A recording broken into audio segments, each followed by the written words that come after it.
ಕಡಿಮೆ ಸಿಬಿಲ್ ಸ್ಕೋರ್ ನಿಂದ ಸಾಲ ಕ್ರೆಡಿಟ್ ಕಾರ್ಡ್ ಅಪ್ಲಿಕೇಶನ್ ರಿಜೆಕ್ಟ್ ಆಗ್ತಾ ಇದೆಯಾ? ಇನ್ ಮುಂದೆ ಆಗಲ್ಲ. SBM Z ಕ್ರೆಡಿಟ್ ಕಾರ್ಡ್ ಬಳಸಿ ಈಸಿಯಾಗಿ ಕ್ರೆಡಿಟ್ ಸ್ಕೋರ್ ಅನ್ನ 750 ಗಿಂತ ಜಾಸ್ತಿ ಮಾಡ್ಕೋಬಹುದು. ಇದೊಂದು FD ಆಧಾರಿತ ಕಾರ್ಡ್. UPI ಬಳಸಿ ಕ್ರೆಡಿಟ್ ಕಾರ್ಡ್ ಬ್ಯಾಲೆನ್ಸ್ ಅನ್ನ ಖರ್ಚು ಮಾಡಬಹುದು. FD ಗೆ RBI ಗ್ಯಾರಂಟಿಯೊಂದಿಗೆ 7% ಇಂಟ್ರೆಸ್ಟ್ ಕೂಡ ಸಿಗುತ್ತೆ. 30 ದಿನದಲ್ಲೇ ಕ್ರೆಡಿಟ್ ಸ್ಕೋರ್ ನಲ್ಲಿ ಇಂಪ್ರೂವ್ಮೆಂಟ್ ಕೂಡ ನೋಡಬಹುದು. ಡಿಸ್ಕ್ರಿಪ್ಷನ್ ಹಾಗೂ ಪಿನ್ ಕಾಮೆಂಟ್ ನಲ್ಲಿರೋ ಲಿಂಕ್ ಮೂಲಕ Z ಆಪ್ ಡೌನ್ಲೋಡ್ ಮಾಡಿ. ಸ್ನೇಹಿತರೆ, ನಿಮಗೆ ಶಾಶ್ವತವಾಗಿ ಸೂರ್ಯನಿಲ್ಲದ ಭೂಮಿಯನ್ನ ಕಲ್ಪಿಸಿಕೊಳ್ಳೋದಕ್ಕೆ ಸಾಧ್ಯನಾ?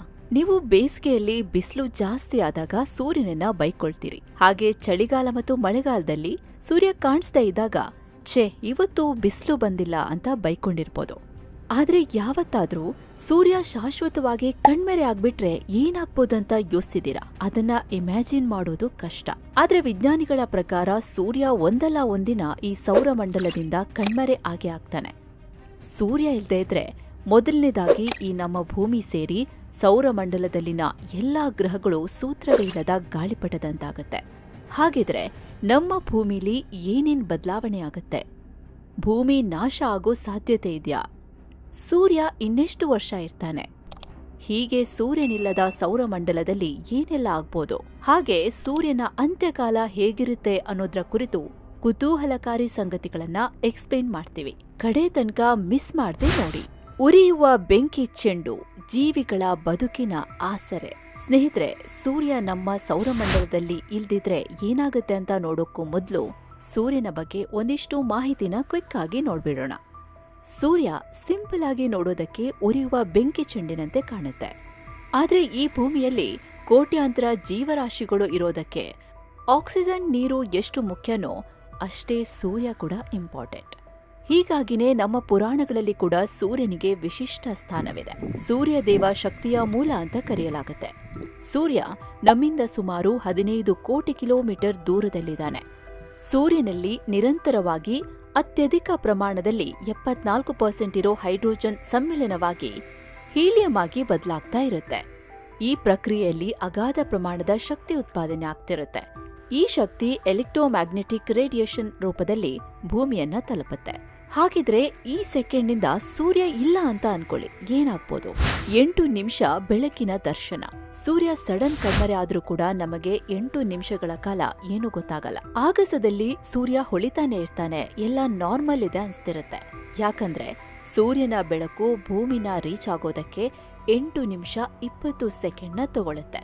ಬೆಳಕಿನ ಕೊನೆ ಫೋಟಾನ್ ಭೂಮಿನ ತಲುಪಿದ ನಂತರ ಸಡನ್ ಆಗಿ ಆಕಾಶದಲ್ಲಿ ಕತ್ತಲು ಆರಿಸಿಕೊಳ್ಳುತ್ತೆ. ಗುರುತ್ವಾಕರ್ಷಣೆ ಬಲ 0, ಅಲೆಮಾರಿಯಾಗೋ ಗ್ರಹಗಳು. ಸ್ನೇಹಿತರೆ, ಮಾಸ್ ಇರೋ ಪ್ರತಿಯೊಂದು ವಸ್ತುವಿಗೂ ಗುರುತ್ವಾಕರ್ಷಣ ಬಲ ಇರುತ್ತೆ. ಹಾಗೆ ಸೂರ್ಯನಿಗೂ ಇದೆ. ಸೂರ್ಯ ಇಷ್ಟು ಕೆಜಿ ಮಾಸ್ ಇದ್ದಾನೆ. ಇದನ್ನ ನಂಬರ್ನಲ್ಲಿ ಹೇಳೋದಾದ್ರೆ 1989 ಮುಂದೆ 30 ಇರಬೇಕು. ಅಷ್ಟು ತೂಕ ಹೊಂದಿದ್ದಾನೆ. ಹೀಗಾಗಿ ಸೂರ್ಯನ ದ್ರವ್ಯರಾಶಿ ಕೂಡ ಹೆಚ್ಚು. ಭೂಮಿಗಿಂತ 3,33,000 ಪಟ್ಟು ಹೆಚ್ಚಿನ ದ್ರವ್ಯರಾಶಿ ಸೂರ್ಯನಲ್ಲಿದೆ. ಇಷ್ಟು ಅಗಾಧ ಮಾಸ್ನ ಹೊಂದಿರೋದ್ರಿಂದಲೇ ಸೂರ್ಯ ನಮ್ಮ ಸೌರ ಮಂಡಲದಲ್ಲೇ ಅತ್ಯಂತ ಹೆಚ್ಚು ಗುರುತ್ವಾಕರ್ಷಣ ಶಕ್ತಿ ಹೊಂದಿರೋ ಆಕಾಶಕಾಯ. ಇದೇ ಬಲದಿಂದ ಎಲ್ಲಾ ಗ್ರಹಗಳನ್ನ ತನ್ನ ಕಂಟ್ರೋಲ್ನಲ್ಲಿ ಇಟ್ಕೊಂಡಿದ್ದಾನೆ. ತನ್ನಿಂದ ಕೇವಲ 57.9 ಮಿಲಿಯನ್ ಕಿಲೋಮೀಟರ್ ದೂರದಲ್ಲಿರೋ ಬುಧನಿಂದ ಹಿಡಿದು 15,000 ಕೋಟಿ ಜ್ಯೋತಿರ್ವರ್ಷ ದೂರ ಇರೋ ಓರ್ಟ್ ಮೋಡದ ಧೂಮಕೇತುಗಳವರೆಗೆ ಲಕ್ಷಾಂತರ ಖಗೋಳ ಕಾಯಗಳು ಸೂರ್ಯನ ಸುಪರ್ದಿಲಿವೆ. ಎಲ್ಲ ಗ್ರಹಗಳನ್ನ ತನ್ನ ಸುತ್ತ ನಿಗದಿತ ಕಕ್ಷೆಯಲ್ಲಿ ಸುತ್ತುವಂತೆ ಮಾಡಿದ್ದಾನೆ. ಆದ್ರೆ ಸೂರ್ಯ ಕಣ್ಮರೆಯಾದ ನೆಕ್ಸ್ಟ್ ಸೆಕೆಂಡ್ ಈ ಎಲ್ಲಾ ಗ್ರಹಗಳು ಆಕಾಶ ಕಾಯಗಳು ಚೆಲ್ಲಾಪಿಲ್ಲಿ ಆಗ್ತವೆ. ಭೂಮಿ ಸದ್ಯ ಸೆಕೆಂಡ್ಗೆ 29.8 ಕಿಲೋಮೀಟರ್ ವೇಗದಲ್ಲಿ ಸೂರ್ಯನನ್ನ ಸುತ್ತಾ ಇದೆ. ಆದ್ರೆ ಸೂರ್ಯ ಮರೆಯಾದ ತಕ್ಷಣಕ್ಕೆ ಅದೇ ವೇಗದಲ್ಲಿ ಕಕ್ಷೆ ಬಿಟ್ಟು ನೇರವಾಗಿ ಚಲಿಸೋಕೆ ಶುರು ಮಾಡುತ್ತೆ. ಭೂಮಿಗೆ ಗ್ರಾವಿಟಿ ಇರೋದ್ರಿಂದ ನಮ್ಮ ಜೊತೆ ಚಂದ್ರ ಕೂಡ ಮೂವ್ ಆಗ್ತಾನೆ. ಸೂರ್ಯ ಹೋದ ತಕ್ಷಣ ಸೌರಮಂಡಲ ಕೊಲ್ಯಾಪ್ಸ್ ಆಗಿ ಹೋಗುತ್ತೆ. ಹಿಮಯುಗದ ಕಡೆ ಭೂಮಿ. ಸ್ನೇಹಿತರೆ, ಸೂರ್ಯನ ಶಾಖ ಇಲ್ಲದೆ ಇರೋದ್ರಿಂದ ಭೂಮಿ ವೇಗವಾಗಿ ತನ್ನ ತಾಪಮಾನವನ್ನ ಕಳೆದುಕೊಳ್ಳೋಕೆ ಶುರು ಮಾಡುತ್ತೆ. ಕೆಲವೇ ಗಂಟೆಯಲ್ಲಿ ಭೂಮಿ ತಾಪಮಾನ 0 ಡಿಗ್ರಿ ಸೆಂಟಿಗ್ರೇಡ್ಗೆ ತಲುಪಿಬಿಡುತ್ತೆ. ಭೂಮಿಯಲ್ಲಿರೋ ನೀರೆಲ್ಲ ಐಸ್ ಆಗಿ ಬದಲಾಗತ್ತೆ. ಇನ್ನು 1 ವಾರದಲ್ಲಿ ಸರಾಸರಿ ಮೇಲ್ಮೈ ತಾಪಮಾನ -70 ಡಿಗ್ರಿಗೆ ರೀಚ್ ಆಗತ್ತೆ. ಹಾಗೆ ಆಲ್ಮೋಸ್ಟ್ 1 ವರ್ಷದ ಬಳಿಕ ಭೂಮಿಯ ತಾಪಮಾನ ಅಬ್ಸಲ್ಯೂಟ್ಲಿ 0 ಅಂದ್ರೆ -240 ಡಿಗ್ರಿಗೆ ಕುಸಿದು ಹೋಗುತ್ತೆ. ಈ ಟೆಂಪರೇಚರ್ನಲ್ಲಿ ಯಾವುದೇ ಜೀವಿ ಬದುಕೋಕೆ ಸಾಧ್ಯನೇ ಇಲ್ಲ. ಯಾಕಂದ್ರೆ ಅಬ್ಸಲ್ಯೂಟ್ ಟೆಂಪರೇಚರ್ನಲ್ಲಿ ಮಾಲಿಕ್ಯುಲರ್ ಮೋಷನ್ ಅಂದ್ರೆ ಅಣುಗಳ ಚಲನೆ ಸ್ಟಾಪ್ ಆಗಿ ಹೋಗುತ್ತೆ. ಇನ್ನು ಒಂದೇ ಸಲ ಭೂಮಿ ತಾಪಮಾನ -240ಗೆ ಯಾಕೆ ತಲುಪೋದಿಲ್ಲ ಅನ್ನೋ ಡೌಟ್ ಬರ್ಬೋದು. ಇದಕ್ಕೆ ಕಾರಣ ಭೂಮಿ ಆಲ್ರೆಡಿ ಒಂದಿಷ್ಟು ಶಾಖವನ್ನ ಹೀರ್ಕೊಂಡಿರುತ್ತೆ. ನೆಲ, ನೀರು ಮತ್ತು ಗಾಳಿ ಈ ಮೂರೂ ಕೂಡ ತಮ್ಮಲ್ಲಿರೋ ಶಾಖವನ್ನ ಕಂಪ್ಲೀಟ್ ಬಿಟ್ಕೊಡೋಕೆ ಒಂದಿಷ್ಟು ಸಮಯ ತಗೊಳುತ್ತೆ. ಅದಕ್ಕೆ ಇಷ್ಟು ಟೈಮ್ ತಗೊಳುತ್ತೆ. ಇರೋ ಸ್ನೇಹಿತರ, ವರದಿಯಲ್ಲಿ ಮುಂದುವರಿಯುವ ಮುನ್ನ seven science tourism company Kashi ಅಯೋಧ್ಯೆಗೆ ಮತ್ತೊಂದು ಟ್ರಿಪ್ ಆಯೋಜನೆ ಮಾಡಿದೆ. ಬೆಸ್ಟ್ ಆಫರ್ ಪ್ರೈಸ್ ಕೇವಲ 39,200 ರೂಪಾಯಿ ಮಾತ್ರ. Kashi Ayodhya Triveni Sangam Gaya Bodh Gaya 4 night 5 days trip ಇದು. ಈ ಪ್ಯಾಕೇಜ್ ನಲ್ಲಿ ಫ್ಲೈಟ್ ಟಿಕೆಟ್ಸ್, 3 ಸ್ಟಾರ್ ಹೋಟೆಲ್ ನಲ್ಲಿ ಸ್ಟೇ, ಆಲ್ ಮೀಲ್ಸ್, ದೇವರ ದರ್ಶನ, ಎಸಿ ಟ್ರಾನ್ಸ್ಪೋರ್ಟ್ ವ್ಯವಸ್ಥೆ, ಬೋಟಿಂಗ್ ಮತ್ತು auto charges, 24/7 Kannada tour manager, ಹಿರಿಯ ನಾಗರಿಕರಿಗೆ ವಿಶೇಷ ಕೇರ್ ಕೂಡ ಇರುತ್ತೆ. ಹೊರಡೋ ದಿನ 25 ಅಕ್ಟೋಬರ್ 2025. ಕೆಲವೇ ಸೀಟುಗಳು ಲಭ್ಯ. ಆಸಕ್ತರು ಈ ನಂಬರ್ಗೆ ಕಾಲ್ ಮಾಡಿ ನಿಮ್ಮ ಸೀಟನ್ನ ಕೂಡ ಬುಕ್ ಮಾಡಿ. ಬನ್ನೀಗ ವರದಿಯಲ್ಲಿ ಮುಂದುವರಿಯೋಣ. ದ್ಯುತಿ ಸಂಶ್ಲೇಷಣೆ ಅಂತ್ಯ, ಜೀವಿಗಳ ವಿನಾಶ. ಸ್ನೇಹಿತರೆ, ಸೌರಮಂಡಲದಲ್ಲಿ ಸೂರ್ಯನೇ ಇಲ್ಲದೆ ಇದ್ದಾಗ ಭೂಮಿಗೆ ದೊಡ್ಡ ಪ್ರಮಾಣದಲ್ಲಿ ಯಾವುದೇ ಬೆಳಕು ತಲುಪೋದಿಲ್ಲ. ಇದರಿಂದ ಮೊದಲು ನಮ್ಮ ಭೂಮಿಯಲ್ಲಿನ ಸಸ್ಯ ಸಂಪತ್ತು ವಿನಾಶಕ್ಕೆ ಒಳಗಾಗುತ್ತೆ. ಯಾಕಂದ್ರೆ ಇದೇ ಬೆಳಕಿನ ಸಹಾಯದಿಂದಲೇ ಭೂಮಿಯಲ್ಲಿರೋ ಸಸ್ಯಗಳು ಮತ್ತು ಫೈಟೋಪ್ಲಾಂಕ್ಟೋನ್ ಫೋಟೋಸಿಂಥೆಸಿಸ್ ಪ್ರಕ್ರಿಯೆ ಮೂಲಕ ತಮ್ಮ ಆಹಾರ ತಯಾರಿಸಿಕೊಳ್ತವೆ. ಸಸ್ಯಗಳು ಈ ಫೋಟೋಸಿಂಥೆಸಿಸ್ ಪ್ರಕ್ರಿಯೆ ಮೂಲಕ ತಮ್ಮ ಆಹಾರವನ್ನ ಮಾತ್ರ ತಯಾರಿಸಿಕೊಳ್ಳೋದಿಲ್ಲ. ಈ ಪ್ರಕ್ರಿಯೆಯಲ್ಲಿ ಕಾರ್ಬನ್ ಡೈಆಕ್ಸೈಡ್ನ ಹೀರ್ಕೊಂಡು ಆಕ್ಸಿಜನ್ನ ಬಿಡುಗಡೆ ಮಾಡುತ್ತವೆ. ದ್ಯುತಿ ಸಂಶ್ಲೇಷಣೆ ಪ್ರಾಸೆಸ್ ನಿಂತು ಹೋದ್ರೆ ಭೂಮಿಯಲ್ಲಿ ಕಾರ್ಬನ್ ಡೈಆಕ್ಸೈಡ್ ಮತ್ತು ಆಕ್ಸಿಜನ್ ಪ್ರಮಾಣದಲ್ಲಿ ದೊಡ್ಡ ವ್ಯತ್ಯಾಸವಾಗುತ್ತೆ. ಕಾರ್ಬನ್ ಡೈಆಕ್ಸೈಡ್ ಏರಿಕೆ ಆಗುತ್ತೆ. ಇಲ್ಲಿ ಕಾರ್ಬನ್ ಡೈಆಕ್ಸೈಡ್ ಏರಿಕೆ ಆಗಬಾರ್ದು ಅಂತ ಬೇರೆಲ್ಲ ಚಟುವಟಿಕೆನ ಬೇಕಾದ್ರೆ ಸ್ಟಾಪ್ ಮಾಡ್ಕೋಬಹುದು. ಆದ್ರೆ ಉಸಿರಾಟ ನಿಲ್ಸೋಕೆ ಆಗಲ್ಲ. ವಿಜ್ಞಾನಿಗಳ ಅಂದಾಜಿನ ಪ್ರಕಾರ ವಿಶ್ವದಲ್ಲಿ ಕೇವಲ ಉಸಿರಾಟದಿಂದಲೇ ಪ್ರತಿ ವರ್ಷಕ್ಕೆ 100 ಗಿಗಾಟನ್ ಕಾರ್ಬನ್ ಡೈಆಕ್ಸೈಡ್ ಉತ್ಪಾದನೆ ಆಗ್ತಿದೆ. ಸೊ ಹೀಗಾಗಿನೇ ಭೂಮಿಯಲ್ಲಿರೋ ಪ್ರತಿಯೊಂದು ಜೀವಿಗೆ ಸೂರ್ಯನ ಬೆಳಕು ಅಗತ್ಯವಾಗಿ ಬೇಕು. ಮಧ್ಯವಯಸ್ಕ ಸೂರ್ಯ ಇನ್ನೆಷ್ಟು ದಿನ ಜೀವನ?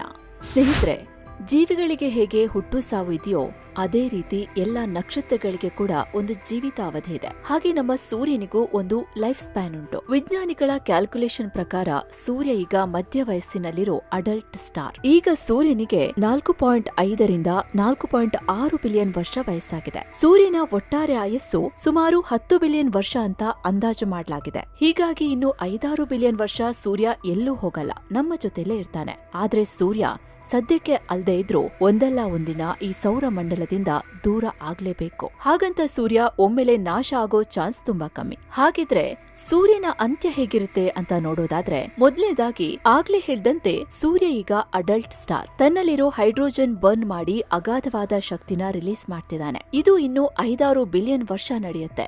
ಎರಡನೇ ಹಂತದಲ್ಲಿ ಸೂರ್ಯನ ಕೋರ್ನಲ್ಲಿರೋ ಆಕ್ಸಿಜನ್ ಕಂಪ್ಲೀಟ್ ಬರ್ನ್ ಆದ್ಮೇಲೆ ಸೂರ್ಯ ಕೆಂಪು ದೈತ್ಯನಾಗಿ ಬದಲಾಗ್ತಾನೆ. ಹೊರಭಾಗ ಎಕ್ಸ್ಪ್ಯಾಂಡ್ ಆಗಿ ಸ್ವಲ್ಪ ಕೂಲ್ ಆಗುತ್ತೆ. ಈ ಪ್ರಕ್ರಿಯೆ 100 ಮಿಲಿಯನ್ ವರ್ಷ ನಡೆಯುತ್ತೆ. ಇನ್ನು ಎಕ್ಸ್ಪ್ಯಾಂಡ್ ಆಗೋದ್ರಿಂದ ಈ ಹಂತದಲ್ಲಿ ಸೂರ್ಯ, ಬುಧ ಹಾಗೂ ಶುಕ್ರ ಗ್ರಹನ ನುಂಗುವ ಸಾಧ್ಯತೆ ಇದೆ ಅಂತ ಹೇಳಲಾಗುತ್ತೆ. ಮೂರನೇ ಹಂತದಲ್ಲಿ ಹೀಲಿಯಂ ಅಣುಗಳು ಸಮ್ಮಿಳನವಾಗ್ತವೆ.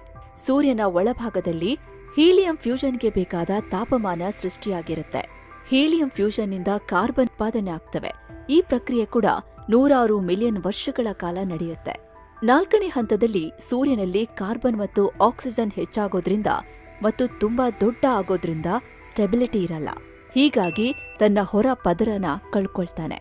ಈ ಮೂಲಕ ಪ್ಲಾನೆಟರಿ ನೆಬುಲಾ ಆಗಿ ಬದಲಾಗುತ್ತೆ.